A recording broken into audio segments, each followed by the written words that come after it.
आणि बलात्कारी इसम धन संपत्ति। हम प्रार्थना करें। अपन प्रार्थना करें। पवित्र पवित्र करुणामय प्रेमी पिता प्रभु यीशु के नाम से प्रभु मैं आपके सामने आती हूँ। मेरे महान पवित्र सेनाधीश पिता, वचन की सेवा को अपने हाथों में लेते। आपका वचन क्या ही सुंदर, क्या ही पवित्र, क्या ही शुद्ध है, इसलिए हम धन्यवाद देते। वचन की सेवा को आपके हाथों में देते। वचन हम ध्यान से सुनने के लिए और जो हम सुनते हैं वही पालन करने के लिए तो मदद करना, दया रखना प्रभु। ये मेरी विनती, मेरी प्रार्थना है प्रभु। वचन का अर्थ समझने के लिए तो सहायता दे, यीशु के नाम से आमीन। Praise the Lord, praise the Lord, hallelujah, hallelujah. प्रिय लोग, यहाँ ऐसी स्त्री के बारे में देखते हैं जो अनुग्रह करने वाली यानी दयालु है। आणि इथे आपण एक अशा स्त्रीबद्दल पाहत आहोत जी कृपा करणारी कृपाळू स्त्री आहे। नीति वचन सुलेमान ने लिखा है। नीति स्त्री सुलेमाने लिहिलेला आहे। जितना वो स्त्रियों को जानता है उससे बेटर कोई स्त्री को नहीं जान पाए। आणि जेवढं स्त्रियांना जाणू शकतात त्याच्यापेक्षा जास्त कोणी स्त्रियांना जाणू नाही शकणार। क्यों? का? क्योंकि 1000 स्त्रियों को उसने जाना था। कारण 1000 स्त्रियांना त्याने जाणून घेतलं होतं। मामूली है क्या? एक स्त्री को जानने को हमें तकलीफ होता है, वो 1000 स्त्रियों के साथ उसका रिलेशन था। उसने 1000 स्त्रियों को संभाला था, उनके साथ उसका उठना बैठना था, उससे उसके बच्चे हुए। सोचो अगर 1000 स्त्रियां हैं तो बच्चे कितने हुए होंगे। आणि एका स्त्रीला जाणलं आपल्याला किती कठीण आहे, पण त्याने 1000 स्त्रियांना जाणलं आणि त्याच्यावर त्याला मुलं झाली। मग विचार करा स्त्रिया इतक्या होत्या, मग मुलं किती असतील। समुपदेशक, नीति वचन, ये सब उसने ऑब्जर्वेशन, उसने वॉच किया, उसने नोट किया, उसके जीवन में उसने अनुभव पाया, उसने सीखा, तब जाके उसने लिखा है। आणि उपदेशक आणि नीतिसूत्र सुलेमानाने काय केलं, सगळ्या काही गोष्टी त्यांनी पाहिल्या आणि त्याच्यामध्ये त्यांनी अनुभव घेतला आणि त्याच्याद्वारे नंतर त्यांनी या सगळ्या गोष्टी दिलेल्या। तब वो लिख पाया आणि तेव्हा तो याच्यामध्ये लिहू शकला। आज वो स्त्री के विषय में लिख पाया आणि आज तो स्त्रियांसाठी लिहू शकला। अगर इसके पहले के अध्याय में आप पढ़ोगे ना, आणि याच्या पहिल्याच्या अध्यायामध्ये जर तुम्ही वाचलं तर स्त्री को व्यभिचारी बोला है आणि स्त्रीला व्यभिचारी म्हणण्यात आलेलं आहे। मेरे पति घर में नहीं, जवान लड़के को पकड़ के बोलती आ मेरे पास में सो जा। आणि माझा नवरा घरामध्ये नाही आणि तरुण मुलाला ती पकडते आणि बोलते की आणि माझा मुलगा माझ्या घरी जाऊन सोचो, नीति वचन वाले ने कहा कि स्त्री ऐसे न्योता देने वाले के लोग अधोलोक में जाते हैं। उसकी न्योता वाले हरी किधर जाते हैं? अधोलोक में खाना खाने के लिए जाते हैं। आणि ती स्त्री अशा लोकांना आमंत्रण देते। ते आमंत्रण घेणारे जे लोक आहेत ती लोक नरकामध्ये जातात। कितना नीचे स्त्री गिर गई, उसके विषय पर नीति वचन सुलेमान ने उसके विषय पर बताया। आणि स्त्री किती खाली पडलेली आहे ह्याच्यामध्ये नीतिसूत्राच्या द्वारे त्यांनी सुलेमानाने सांगितलेलं आहे। वो उसको शर्म नहीं, तिला लाज नाही, एकदम बेशर्म है आणि ती बेशरम आहे, पति को धोखा देने वाली है, नवऱ्याला धोका देणारी आहे और बेशर्म वो होकर खुद से ऐसी बात करती है आणि निर्लज्ज होऊन ती स्वतःहून अशा सगळ्या गोष्टी बोलते। लेकिन यहाँ फिर हम देखते हैं कि ऐसी वो स्त्री की तारीफ करता है जो दयालु है। आणि इथे आपण पाहतो की एक अशा स्त्रीबद्दल तो तारीफ करत आहे जी कृपाळू आहे। यहाँ अनुग्रह मतलब क्या है? प्रेम और दया। आणि कृपा म्हणजे काय? प्रेम आणि दया। जो स्त्री प्रेम और प्रेम के साथ दया करती है वो स्त्री को क्या होता है? सम्मान मिलता है। आणि जी स्त्री प्रेम करते आणि प्रेमासमोर जी दया पण करते त्या स्त्रीला मान सम्मान मिळतो, उसकी प्रतिष्ठा होती है, तिची प्रतिष्ठा होते असं लिहिलेलं आहे। परमेश्वर आज के वचन के अनुसार परमेश्वर चाहता है कि आप भी ऐसी स्त्री बने। वहाँ पर 2 स्त्रियां बताई, एक व्यभिचारिणी स्त्री और यहाँ अनुग्रह करने वाली स्त्री।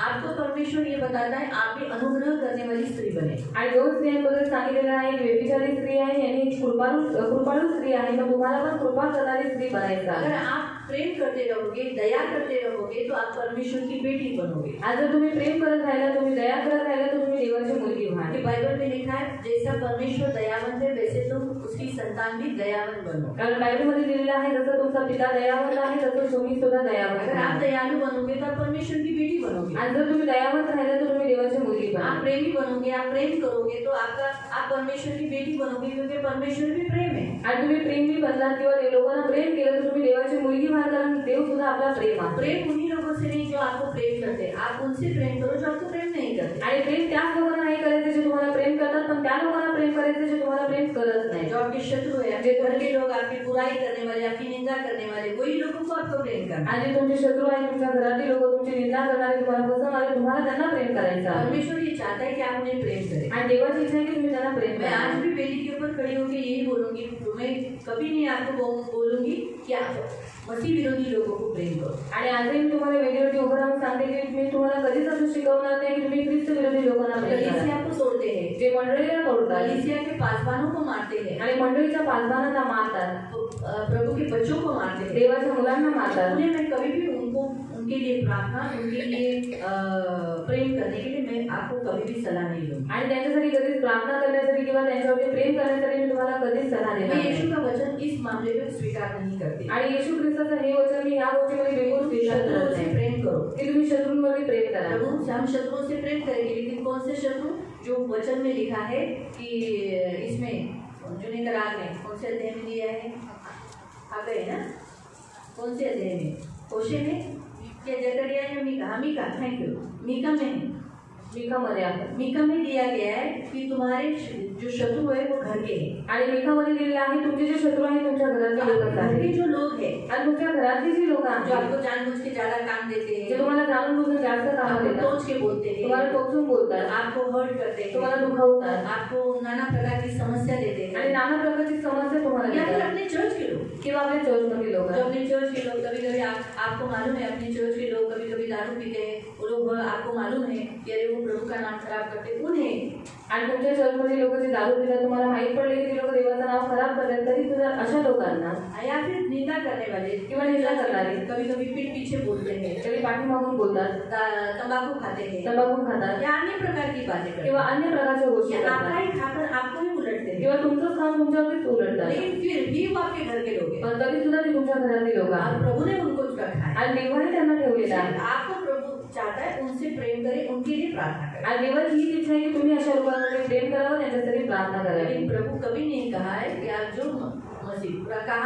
जो मसीह विरोधी उनके लिए प्रेम करने के लिए नहीं कहा. आणि जे ख्रिस्त विरोधक आहेत त्यांना प्रेम करायला देवाने नाही सांगितलं, उनसे नहीं, क्योंकि त्यांना वो नाही. मसीह विरोधी स्पिरिट से भरे हुए हैं. कारण ते ख्रिस्त विरोधी आत्म्याने भरलेले आहेत. वो कभी भी आपको प्यार नहीं करेंगे. ते कधीच तुम्हाला प्रेम नाही करू आप उनके शकणार. सामने गाल करो, वो आपके दूसरे गाल पे मारे. आणि तुम्ही त्यांच्यासमोर स्वतःचा गाल करा, ते तुमच्या दुसऱ्या गालाकडे पण लेकिन मारतील. मसीह लोगों को बोलो, पण ख्रिस्ती लोकांना अगर बोला, उन्होंने आपको एक गाल पे मारा, त्यांनी जर तुमच्या एका गालाला आप दूसरा मारलं गाल आगे करो, वो नहीं मारेंगे. आणि तुम्ही दुसरा गाल त्यांच्या समोर पुढे करा, तर तुम्हाला नाही मारणार. तो कहने का उद्देश्य प्रियो, आज परमेश्वर का वचन कहता है अनुग्रह करने वाली स्त्री प्रेम करती है, दया करती है, जैसे उसका पिता है. आणि कृपाळू स्त्री काय करते, ती कृपा करते, प्रेम करते, दया करते. का करता? तिचा पिता तसा. और अगर ऐसा करती है तो उसकी वो प्रतिष्ठा कभी नहीं खोएगी. उसका जो मान है, उसको जो रिस्पेक्ट मिलना चाहिए, कहाँ से? परमेश्वर से, लोगों से, वो खोएगी नहीं, वो जरूर उसे मिलेगा. आणि तसं जर ती कामं करत राहिली तर देवाकडनं आणि माणसांकडून जो मान सन्मान तिला भेटला पाहिजे तो ती कधीच गमावणार नाही, तिला तो नक्की भेटेल. यहाँ लिखा है उग्र लोग, जो बुरे लोग होते हैं वो धन को नहीं खोते,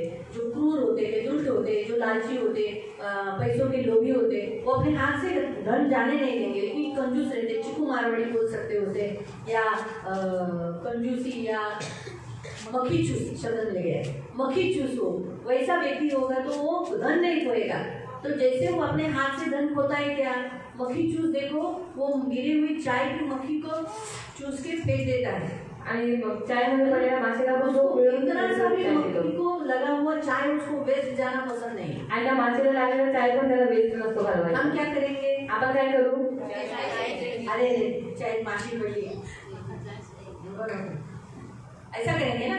वो क्या करेगा? उस मक्खी को निकालेगा, चूस के बाहर फेंकेगा. क्यों? क्योंकि वो मक्खी चूसे उसके हाथ से वो थोड़ा सा भी जाना नहीं पसंद करेगा.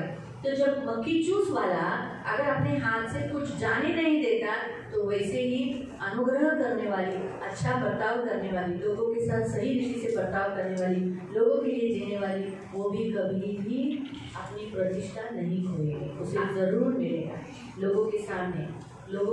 यहाँ तक परमेश्वर लोगों के सामने इस पृथ्वी पर भी और स्वर्ग में भी सब लोगों के सामने वो प्रतिष्ठा करेगा. आमचं कंजूस व्यक्ती स्वतःच्या हाताचं धन कधी सोडत नाही, पण तसं जी कृपाळू स्त्री आहे तिला जो मान सन्मान भेटणार आहे देवाकडून आणि माणसांकडून, तो ती कधीच गमावणार नाही, तो तिला नक्की भेटेल.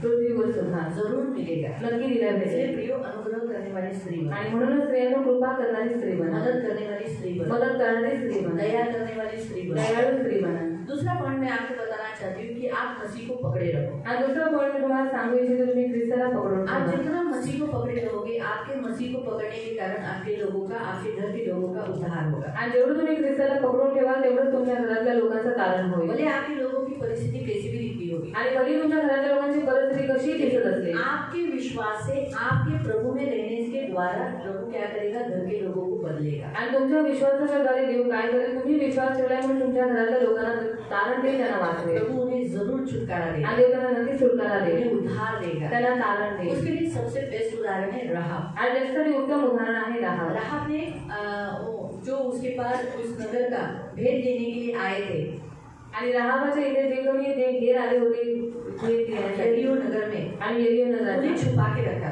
आणि राहाबने त्यांना लपवून ठेवले। इसलिए उसने जो अनुग्रह किया, आणि म्हणून तिने जी कृपा केली, किन लोगों पर, कोणत्या लोकांवर, इस्राएली लोगों पर, इस्राएली लोकांवर। इसीलिए उसने जो अनुग्रह किया, प्रेम दिखाया, दया दिखाई, उन्हें मरने नहीं दिया, उनके साथ भलाई दिखाई, उनके साथ उनको खाना खिलाया, उनको छुपा के रखा और सुरक्षित से उन्हें भेजा। इसलिए उन पर उसका क्या हुआ, उसका सम्मान हुआ। उसे बोला गया कि जब यरीहो नगर को हम पतन करने के लिए आएंगे तो याद, हम तुझे नहीं छोड़े, मतलब हम तेरा नाश नहीं करेंगे, तेरे घर में जितने लोग होंगे वो सब बचेंगे, लेकिन ये अगर तेरे घर के बाहर वो होंगे, अगर वो मारे गए तो उसमें हमारी जिम्मेदारी नहीं रहेगी। आणि तिने त्या हेरावरती कृपा केली, त्यांच्यावरती दया केली, त्यांना प्रेम केलं, त्यांना आपल्या घरामध्ये तिने लपवून ठेवलं, त्यांना अन्न पाणी दिलं। म्हणूनच काय झालं, तेव्हा ते तिला म्हणाले की जेव्हा आम्ही या नगराचं पतन करायला येऊ तेव्हा तुझ्या घरामध्ये जेवढी लोक असतील त्यांचा आम्ही नाश करणार नाही, त्यांना आम्ही संपवणार नाही, पण जर घराच्या बाहेर असतील तर त्याची गॅरंटी आम्ही घेऊ शकत नाही। हाँ, तो इसीलिए प्रियो जो इसने राहाब ने क्या किया, आणि राहाबाने काय केलं, जब वो लोग यरीहो गिराने के लिए, पतन करने के लिए आए, नाश करने के लिए आए, आणि जेव्हा यरीहोचं पतन करण्यासाठी ते लोक आले, यहोशू अध्याय 6, यहोशू 6 उसका 22 से पढ़ो, त्याचा 22 पासून 22-23 यहोशू 6, यहोशू अध्याय 6 उसका 22-23 22-23। उसने पहले से, उसको मालूम है कल होने वाला है, दो दिनों के बाद, क्योंकि 7 दिन से वो लोग क्या कर रहे थे, यरीहो नगर की क्या कर रहे थे, प्रदक्षिणा कर रहे थे। उसके समय से उसने क्या किया, अपने घर के लोगों को क्या किया, इकट्ठा किया। पढ़ेंगे। तेव्हा ते 2 पुरुष तो देश हेरायला गेले होते, त्याला यहोशू म्हणाला, तुम्ही शपथ वाहिल्याप्रमाणे त्या वेश्येच्या घरी जाऊन तिला आणि तिचे जे कोणी असतील त्यांना बाहेर आणा।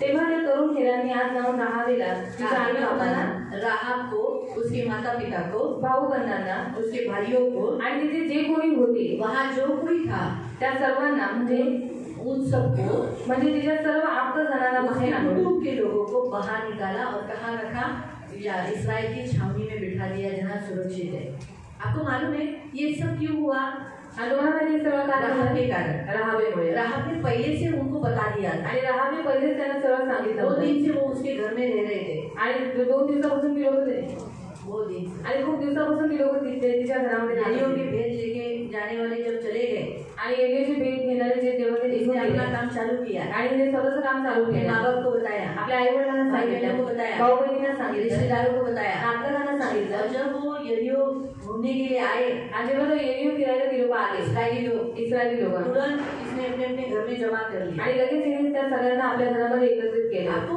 बताना चाहती हूँ कि उसके इस किए गए अनुग्रह के कारण उसके घराने का उद्धार हुआ। आणि तिने केलेल्या कृपेमुळे तिच्या घराण्यावरती कृपा झाली। आज प्रभु आपसे यही कहता है, आणि आज देव तुम्हाला पण हेच म्हणतो, आपका प्रार्थना का जो जीवन है, तुमचं प्रार्थनेचं जे जीवन आहे आपका, उसमें ना अपने फैमिली को हमेशा रखो। आणि त्याच्यामध्ये तुम्ही तुमच्या कुटुंबाला नक्की ठेवत जा। जब तक आपकी सांस है, जोपर्यंत तुमचा श्वास आप आहे, अपने फैमिली के लिए प्रेयर करते रहो। अगर आपको आंखों के सामने कुछ भी दिखता होगा उल्टा पुल्टा, तो भी आप उनको प्रार्थना करना मत छोड़ो। आणि तुमच्या डोळ्यांच्या समोर तुम्हाला काही उलट पुलट दिसत असतं तरी सुद्धा तुम्ही त्यांच्यासाठी प्रार्थना करणं सोडू नका। आप उनके लिए प्रार्थना करते रहो। तुम्ही त्यांच्यासाठी प्रार्थना करत राहा। आपके रखे हुए विश्वास से और आपने अपने कुटुंब के ऊपर अनुग्रह करने के कारण, अपने कुटुंब पर प्रेम करने के कारण, अपने कुटुंब पर दया करने के कारण परमेश्वर के सामने उन्हें रखा है, इसलिए परमेश्वर उन्हें जरूर बचाएगा। आणि तुम्ही त्यांच्यावरती प्रेम केल्यामुळे, तुम्ही त्यांच्यासाठी प्रार्थना केल्यामुळे काय करणार आहे, देव काय करेल, त्यांचा बचाव करेल। मैं मेरा उदाहरण बता दी, मी माझं मैं उदाहरण ये नहीं कहती हूँ मैं अनुग्रह करने वाली स्त्री हूँ, आणि मी नाही म्हणत तुम्ही कृपाळू स्त्री मैं आहे, एक विश्वासी हूँ। पण मी विश्वासी आहे। और मैं विश्वासी होने के कारण मैं प्रभु से रोज बोलती थी। जब से मैं यीशु में आई तब से मैंने बोला, प्रभु मेरे घराने का उद्धार करना, मेरे घर का एक व्यक्ति भी नरक जाने नहीं देना। आणि जेव्हापासून मी ख्रिस्तामध्ये आले आहे तेव्हापासून मी रोज प्रार्थना करायची की देवा माझं आणि माझ्या घराण्याचं तारण कर आणि माझ्या कुटुंबात एकही व्यक्ति नरकामध्ये जाऊ मैं दे। मेरी माँ के लिए, माझ्या भाई आईसाठी, के लिए, भावासाठी, बहनों का नाम लेती थी, आणि बहिणींची नावं घ्यायची, उनके बच्चों का नाम लेते त्यांच्या मुलांची नावं घ्यायची. और मुझे जो जीजाजी है, ये दो ही जीजाजी है, और छोटी बहन का जो पति है उसको जीजाजी नहीं बोलते, मालूम है ना, उसको तो नाम लेके बोलते हैं. तो दो जीजाजी, मेरे से दो बड़ी बहनें हैं, उनको हम जीजाजी बोलते, भाऊजी और जीजाजी, उनका नाम लेती थी.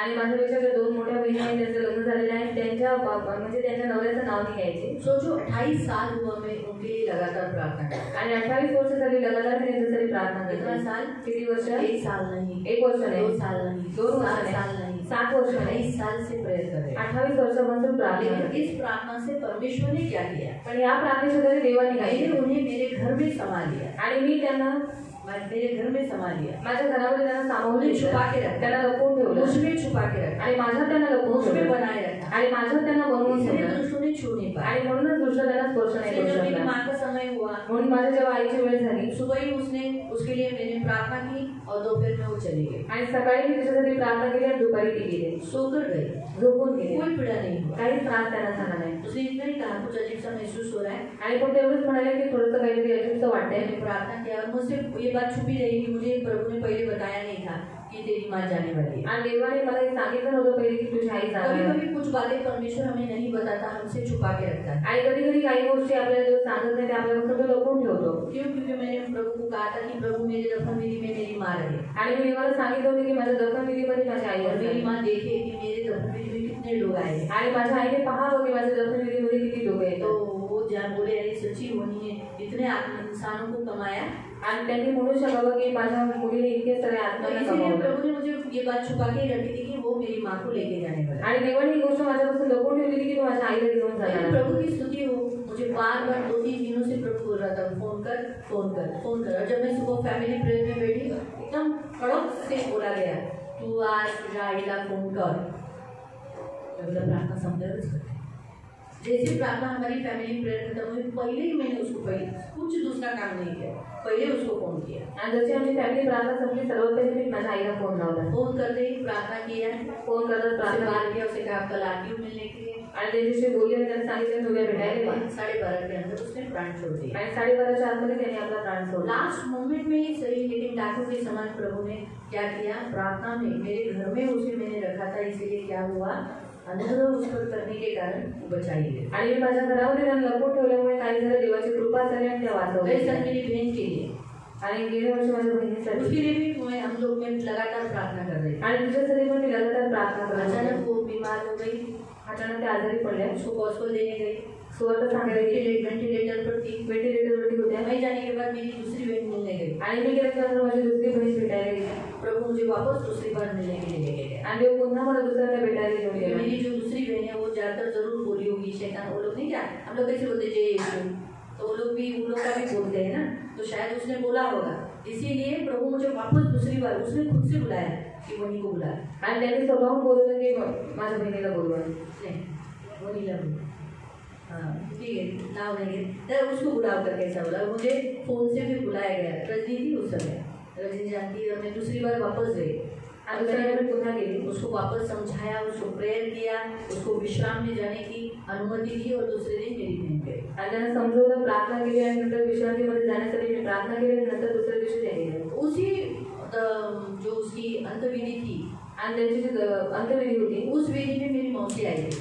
आणि त्या विधीमध्ये माझी मावशी आली. लेकिन मैंने उसके लिए कभी प्रेयर नहीं किया था, पण मी त्यांच्यासाठी कधी प्रार्थना केली नाही, क्योंकि मेरा उससे इतना रिलेशन नहीं था. आणि माझं इतकं नातं त्यांच्याबरोबर लेकिन नव्हतं. दूसरी मौसी के लिए प्रेयर करती थी, पण दुसऱ्या मावशीसाठी प्रार्थना करायची, पण ह्या मावशीसाठी प्रार्थना करत जबकि इस नव्हती. मौसी ने मेरा कुछ भी नहीं बिगाड़ा. बल्कि या मावशीने माझं काहीच बिघडवलं लेकिन नव्हतं. उसको मैं प्रेयर नहीं करती थी. पण ह्यांच्यासाठी प्रार्थना नव्हती और करत. जो मौसी ने मेरा बिगाड़ा उसके लिए मैं प्रेयर करती थी. आणि ज्या मावशीने माझं बिघडवलेलं आहे त्यांच्यासाठी रोज प्रार्थना करायची. ऐसा. और देखो वो 1 महीने में वो भी चली गई. आणि एका महिन्यात त्या पण मुझे गेल्या. बहुत फीलिंग हुआ कि मैंने मेरा एक घर का आत्मा खो दिया. आणि मला खूप वाईट वाटलं, दुःख झालं की माझ्या घरात एक आत्मा गमावला. और वो अंतविधि में वहाँ थी भी, मैं उसके सामने से गई लेकिन मुझे वो दिखाई नहीं. आणि त्या अंत्यविधीमध्ये मी तिथं होते आणि त्यांच्या समोरून गेली, पण तरी सुद्धा मी त्यांना बघितलं नाही. देखो, और वो एक आत्मा चोरी हो गई शैतान में. आणि शैतानाने एक आत्मा चोरी केला. फिर आज अभी साल है, अभी समय है मेरे भाई का, आणि आता वेळ आहे माझ्या भावाचा. वो भी अभी लास्ट स्टेज पे. आणि ते पण आता लास्ट स्टेजवरती आहेत. लेकिन प्रार्थना करना नहीं छोड़ा। आणि प्रार्थना करणं सोडलं हम नाही. जब अनुग्रह करते हैं अपने कुटुंब के ऊपर, आणि जेव्हा आपण कृपा करतो आपल्या कुटुंबावरती ईश्वर बचाता है, आणि देव त्यांना वाचवतो, उनको उद्धार देता है। त्यांना तारण देतो. लगातार 3 दिन से प्रभु का दास उसके लिए प्रेयर कर रहा है, आणि लगातार 3 दिवसापासून देवाचं नाम त्यांच्यासाठी प्रार्थना विजिट कर करतोय, रहा है, त्यांना जाऊन भेटताय. उसको बता रहा है। और इसमें प्रभु ने मुझे दर्शन दिया है। आणि याच्यावरती देवाने मला दर्शन दिलं. वही ये 3 दिन से मैं उससे बात कर रहा हूँ, क्योंकि वो अनकॉन्शियस है, वो होश में नहीं है। तो सिर्फ जब उसको सुनाई देता है, जब वो बेहोश है। आप कभी कभी हॉस्पिटल में जाओगे, हॉस्पिटल में अगर आपके कभी केसेस आप देखोगे कि कोई बेहोश है, तो आपको लगेगा ये सुन नहीं रहा है, ऐसा कभी मत सोचना, वो सुनता है। आणि जो बेहोश असतो तो व्यक्ती ऐकतो, ऐकत असतो. हम लोग क्रिस्टीना सिस्टर को मिलने गए थे, आणि मी त्या सिस्टरला भेटायला गेलो. हाँ, ये दोनों मेरे साथ थे। वो बेहोश थी, त्या बेहोश होत्या. लेकिन जब उसको होश आया तो उसने कहा था दीदी आई थी क्या, आणि जेव्हा होश आला तेव्हा त्या म्हणाले की दीदी आले होते का. जबकि उसने तो मुझे देखा नहीं था। आणि त्यांनी मला मैंने पाहिलं उसका नव्हतं. आवाज दिया था, आणि मी त्यांना आवाज दिला होता. बुलाया था, त्यांना हलवलं उसने होतं, कहा था, त्यांना म्हटलं प्रेयर होतं, किया था उसने। प्रार्थना केली होती त्यांच्यासाठी. तो समझ में आया। तो आप ऐसा सोचते हैं इंसान बेहोश है तो वो सुनता नहीं, वो सुनता है। माणूस बेहोश आहे तो ऐकू शकत नाही, पण असं नाही तो ऐकतो. और वो पास्टर बहुत प्रभु की दया से बहुत आत्मा में भरा हुआ है, उम्र वाला है, लेकिन बहुत आत्मा से भरा हुआ है। वो कहता है सिस्टर मुझे मालूम है वो बेहोश है, लेकिन वो सुन रहा है, क्योंकि जब मैं उसे स्पर्श नहीं किया, वो हाथ लगा के प्रेयर करते थे। बोले कल मैंने हाथ नहीं लगाया तो उसकी उंगलियां ऐसी मूवमेंट कर रही थी। जब मैंने उसका हाथ में पकड़ा तो उसने तुरंत मेरे हाथ को पकड़ लिया। फिर वो पास्टर ने कहा हाँ मैं हूँ। आणि पास्टर म्हणजे मी आहे, मैं आहे, यीशु है तेरे साथ। येशू आहे तुमच्याबरोबर. और उसके चेहरे पे पीस था।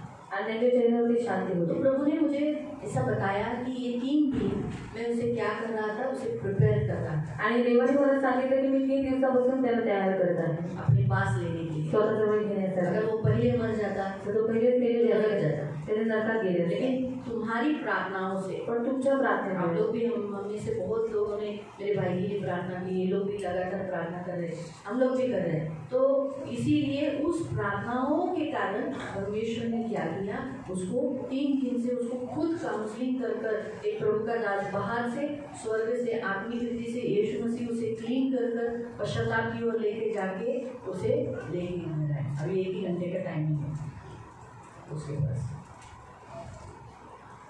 लेकिन कहने का उद्देश्य अनुग्रह करना मत छोड़ो। आपके अनुग्रह, आपके फैमिली में जब आप किसी को प्रेयर करते रहोगे ना, वो जरूर बचाए जाएंगे। आपके अनुग्रह से आपकी प्रतिष्ठा आपकी फैमिली है, आपके लोग हैं, आणि तुमचा सन्मान तुमचं कुटुंब आहे, तुमच्या लोग कुटुंबाचे लोक ऐसा आहेत. बोलेंगे, वाह वाह वाह वाह कितनी अच्छी, ये बोल के क्या मिलने वाला है, आणि तुम्ही किती चांगले ते बोलून तुम्हाला काय भेटणार आहे का? मिलने वाला है।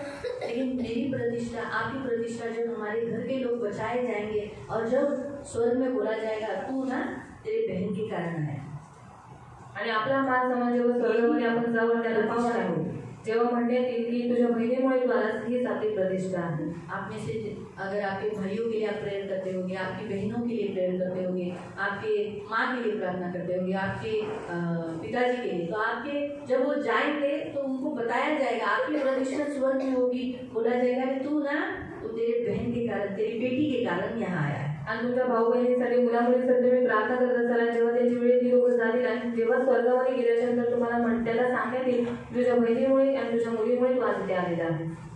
और वो सोचेगा मैं तो मेरी बहन को, मेरी बेटी को मूर्ख समझता था। आणि ते म्हणतील की माझ्या बहिणीला, माझ्या मुलीला मूर्ख समजत होतो.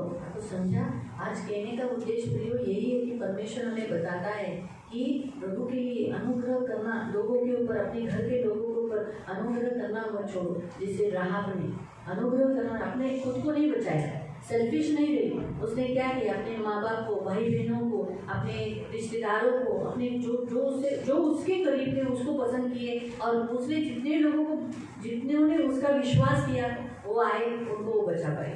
आणि राहाब स्वतः स्वार्थी नाही झाली, पण तिने स्वतःच्या लोकांना आणि जेवढी लोक तिच्यावरती विश्वास होते त्या सगळ्यांना तिने घरामध्ये घेतला आणि त्या सगळ्यांना वाचवलं. मैंने जिन्हें प्यार किया उन्हें मैं रोज प्रार्थना करती, आणि ज्यांना मी प्रेम केलं त्यांच्यासाठी रोज प्रार्थना करते. जो मेरे करीब नहीं है, मतलब मेरे घर का बारे में बता रहे, वो उनको मैं इतना प्रार्थना में याद ही नहीं आता है। आणि माझ्या जास्त जवळीक नाही आहे, त्यांच्यासाठी एवढं प्रार्थनेमध्ये मला आठवण नाही. इतना ही जो मैं उनके साथ उठी बैठी खेली, वो ये सब उनके विषय पर मैं उन पर अनुग्रह करती हूँ, उनके लिए डेली प्रेयर करती हूँ। आणि ज्यांच्याबरोबर मी उडवत जास्त केलेली आहे त्यांच्यासाठी मी आपल्याकडे रोज प्रार्थना करते. तुमच्यासाठी रोज प्रार्थना होते. रोज प्रार्थना होती है, तुमच्यासाठी रोज प्रार्थना होते. आपके लिए ऐसा एक दिन प्रार्थना नहीं किया या आपको प्रार्थना में रखा नहीं, ऐसा नहीं होगा. आपके लिए डेली प्रेयर होता है. ब्रदर भी करते, मैं भी करती हूँ. आणि तुमच्यासाठी प्रार्थना कधी केलेली आहे असं कधीच झालेलं नाही. रोज मी आणि दीदी आणि अंकल रोज प्रार्थना करते. लेकिन कहने का उद्देश्य आप अनुग्रह करने वाली यानी ऐसी स्त्री बनो जो आपके घर के लोगों का उद्धार कर सकोगे. आपके घर के लोग आपको बहुत अजीब से दिखते होंगे, आपको टॉर्चर करने वाले रहेंगे, आपको सताने वाले रहेंगे, लेकिन फिर भी आप उनके ऊपर अनुग्रह करो. आणि तुमच्या घरातले लोक तुम्हाला विचित्र दिसत असतील, तुम्हाला सतवत असतील तरी सुद्धा तुम्ही त्यांच्यासाठी रोज प्रार्थना करा. ये चाहता है प्रिय. आणि देवाची ही इच्छा आहे आप प्रभु के लिए आत्माओं को जीतो. आणि तुम्ही देवासाठी आपल्याला झेला. अपने हाथ से जैसे ये उग्र लोग, क्रूर लोग है ना, वकीचूस लोग अपने हाथ से धन नहीं जाने देते. आणि क्रूर आणि दुष्ट लोक स्वतःच्या हातातून धन जाऊ देत नाही. हम हमारे हाथों से लोग नहीं जाते. आणि आपण आपल्या हातातून लोकांना जाऊ नये. वही हमारी संपत्ति, कारण तेच आपली संपत्ती आहे. वही हमारी प्रॉपर्टी है. आणि तेच आपली संपत्ती आहे. इसीलिए हम उन्हें जाने नहीं देते. आणि म्हणून आपण त्याला जाऊ नाही द्यायचं. इसलिए उन्हें पकड़ के रखना है. आणि म्हणून त्याला पकडून ठेवायचं. यीशु प्रतिष्ठा जिसको मान नहीं, सम्मान नहीं, ऐसी कोई भी स्त्री होगी, लेकिन फिर भी वो सारी स्त्रियों से आदर के साथ बात करता है. आणि ज्यांना मान सन्मान नाही अशा पण काही स्त्रिया असतील तर सर्व स्त्रियांबरोबर देव आदराने बोलतो. सब स्त्रियों के साथ. सर्व स्त्रियांबरोबर. और उसका अच्छा उदाहरण है यूहन्ना 4 में. यूहन्ना 4 में आप पढ़ सकते हैं. सामरी स्त्री. आणि योहान 4 मध्ये तुम्ही वाचू शकता सामरी स्त्री. कितना रिस्पेक्ट के साथ उस स्त्री के साथ बात कर. आणि किती आदराने तो त्या स्त्री बरोबर बोलत आहे. इसलिए आप जितना प्रभु के लिए अनुग्रह करते जाओगे ना, उतना प्रभु आपको प्रतिष्ठा देगा, आपको मान देगा, आपको सम्मान देगा. आणि जेवढं तुम्ही देवासाठी लोकांवरती कृपा करत जाल तेवढंच देव तुम्हाला मान सन्मान अपने देईल. कुटुंब को प्रार्थना करना कभी मत छोड़ो. आणि आपल्या कुटुंबासाठी प्रार्थना करणं कधी सोडू नहीं तो नका. आप अपने एक आत्मा को खो दोगे, 2 आत्माओं को खोगे, उसका दर्द होगा, प्रभु आपसे पूछेगा. आणि नाही तर तुम्ही एक आत्म्याने किंवा 2 आत्म्याने तुम्ही गमवाल आणि त्याचा हिशोब देव तुमच्याकडे नक्की घेईल. इसलिए प्रभु से प्रार्थना करते रहो. म्हणून देवाकडे प्रार्थना करा. अनुग्रह करने वाली स्त्री बनो. आणि कृपाळू स्त्री तुम्ही बना. दयावंत स्त्री बनो. दयावंत स्त्री बना. आप जैसे वो डाकू पश्चातापी किया, लास्ट मोमेंट में स्वर्ग गया, आपके भी घर को लास्ट मोमेंट ऐसे पहुंचाने वाले बनो. आणि जसं डाकू शेवटच्या क्षणामध्ये तो त्यांनी पश्चाताप केला आणि स्वर्गात गेला, मग तसं तुमच्या लोकांना सुद्धा शेवटच्या क्षणाला का होईना पण पश्चाताप करून स्वर्गात पाठवणारे तुम्ही बना. आणि ऐसा कभी मत बोलो ये ना दगड़ है, कहीं येणार आहे का. और वो पत्थर ही कभी आएगा क्या, ऐसा कभी मत बोलना.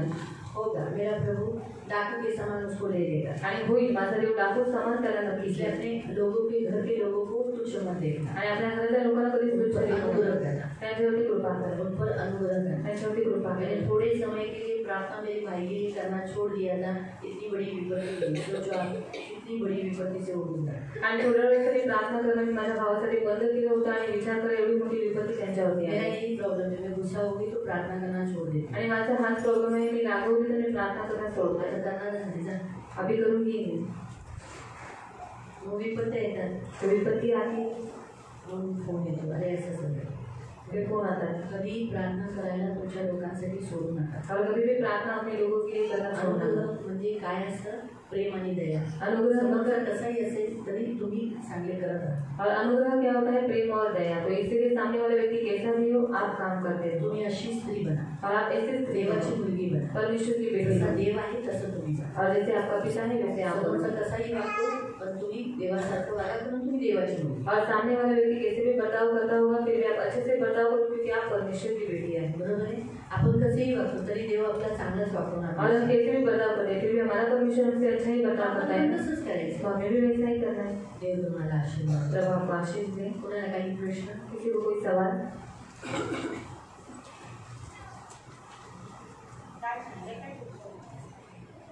कोणाला त्याचे दोन्ही लंग्स गेले, फुफ्फुस असतात ना, फुफ्फुस गेले, किडन्या फेल झाले. त्याला टीबी झाली होती ना, आणि उसकी पत्नी का ऑपरेशन है सुबह 8:30 बजे. अभी हमारे यहाँ रात के जब 7:30 या 8 बज जाएंगे तब शायद उधर कुछ 8:30 हो जाएगा सुबह. यहाँ रात होगी, वहाँ सुबह होगी. तो इतने इसमें भी वो एक भाई को मिलने के लिए जा रहा है कंटिन्यूसली 3 दिन. और वो ऐसा नज़दीक नहीं है, आधे घंटे का यात्रा करके जा रहा है.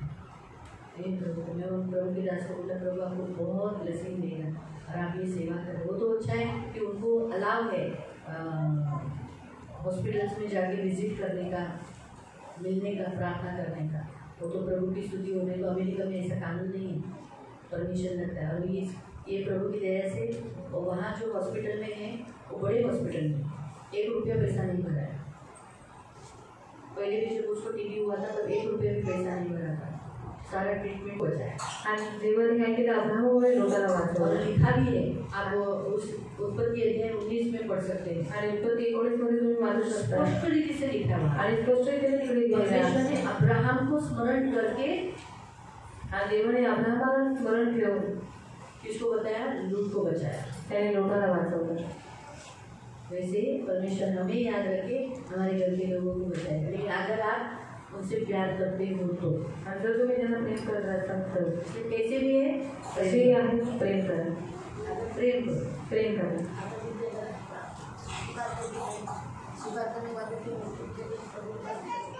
मतलब कहने का उद्देश्य कि आप लास्ट मोमेंट में ही सही, बोले उसने जिंदगी मुक्ति में बिताई हो, लेकिन आपका भाई है ना, वो आपकी बहन है ना, आप उन्हें क्यों नरक में छोड़ो?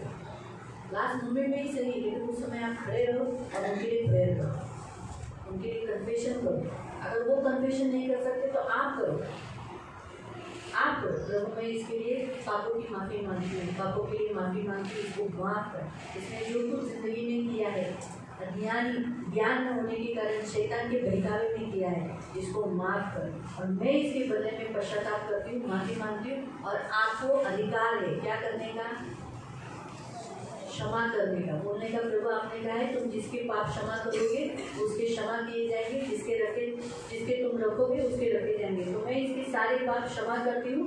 ये क्षमा प्राप्त किया हुआ व्यक्ति है, ये पवित्र है, इसे विश्राम करने दो। तो हाँ, लेकिन अगर इतना जरूर प्रेयर करो कि प्रभु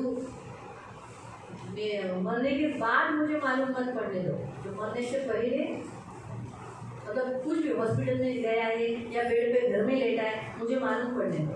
नहीं तो अक्सर कब क्या होता है, पेशेंट मरने के, अपने घर के लोग मरने के बाद, जैसे मेरी जो मौसी है वो मरने के बाद मुझे मालूम पड़ा क्यों मर गई। वो भी मुझे अंतरिधि को भी मुझे नहीं मिला। मैंने सहज फोन लगाया था, अब कुठे अगं मावशी मी ना, तू कोणती चंद्रा आजारी होती का? हाँ होती. जारे मला सांगायचं तू, मला तो ये पण माहिती नव्हतं. तो आपको समझ में आया है? तो मरने के बाद मालूम पड़ेगा तो फिर कुछ पश्चाताप नहीं। जब तक वो जिंदा है आप कर सकते हो, और जब तक भले वो मूर्ति पूजा करे, कुछ भी करे, प्रभु को बोलना प्रभु उनका उद्धार करना। और वो ऐसा ये वाक्य जरूर बोलना, प्रभु मैं उन्हें नरक में नहीं देख सकती, मेरे घर के लोगों को नरक में नहीं जाने देना, जैसे मेरा उद्धार किया वैसे मेरे घर के लोगों को भी उद्धार है। ये अपने घर के लोगों के लिए बोलो। फिर आप उनका नाम ले सकते हैं, जो भी आपके घर के लोग हैं। मेरे जब पति प्रार्थना करते तो मैं मेरे घर के लोगों के लिए वैसे ही बोलती रहती, प्रभु मेरे घर के लोग हैं, मेरा भाई है, मेरी बहन है, बहनों का नाम देती हूँ, उनके बच्चों का नाम देती हूँ। अभी ऐसा जब इनका प्रार्थना चालू रहता है तो हम दूसरा अपने घर के लिए लोगों के लिए मदद से कर सकते हैं। हालेलुया। और किसी को कोई प्रश्न?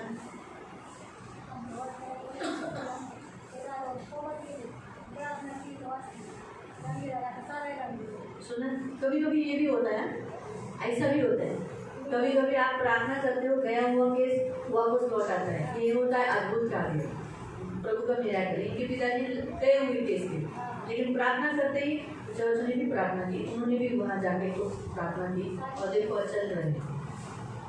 ये भी हो जाता है, प्रभु ने उनको और एक दिया। जैसे मेरे भाई को जब टीवी हुआ था, जब हम लोग